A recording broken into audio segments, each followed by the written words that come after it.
அதுதானே பழகா. அம்மா இப்பவும் சொல்லறேன் நான் உனக்கு குடுக்கறேன். குடுக்கறேன்னா யாரு எப்ப குடுக்கறது?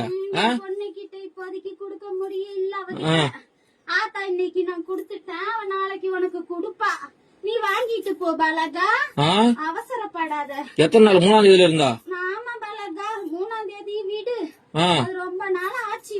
விடு, நீ ஈஸியா சொல்ற. வீட்டுல உட்காந்து விடு, நான் போய் பேச்சு வாங்கி உட்காந்து பணத்துக்கு.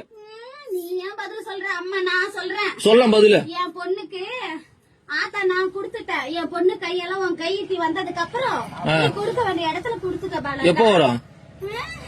என் பொண்ணு கையில இருந்து பணம் எப்ப நீ வாங்குறியோ அப்ப உன் கைக்கு வந்து சேரும். இது பேர் பதிலா? ஆத்தா நான் சொல்றது அதுதானம்மா. என்ன சொல்ற ஆத்தா? அம்மா இன்னைக்கு கொடுத்திருக்கேன், நாளைக்கு என் பொண்ணு கையால நீ வாங்கிட்டு போ பாலகான்னு சொல்றேன். நாளைக்கு? ஆமா பாலகா. எத்தனை நாளா பாலகா இது? எத்தனை நாளா? இன்னைக்கு தானே சொல்றேன். இத்தனை நாளா எங்க போயிருந்த? இத்தனை நாளா அந்த பதில் சொன்னேன். என்ன சொன்னா குடுக்கறேன்னு. இன்னைக்கு என் பொண்ணுக்கு கொடுத்திருக்கேன், நாளைக்கு நீ வாங்கிட்டு போ பாலகா. உன் பொண்ணு கொடுத்தது இப்ப உன் பொண்ணு எடுத்து கட்ட சொல்லு முதல்ல. என் பொண்ணு கையில இன்னும் பணமா வந்து சேரல. அப்புறம் கொடுக்க வந்து சீரை தான் கொடுத்திருக்க இன்னைக்கு. என் நகையா பவுனா கொடுத்து வச்சுக்கிறியா? நாளைக்கு உன் கையில பணமா வரும் பாலகா. லோனை வாங்கி போட்டு இது ஒரு கதை. லோன் இல்ல, வாங்கின கடனுக்கு தான் எங்க அண்ணனுக்கு நீயே வட்டி கட்டிக்கிட்டு வர. தெரியாதா கோவிந்த்?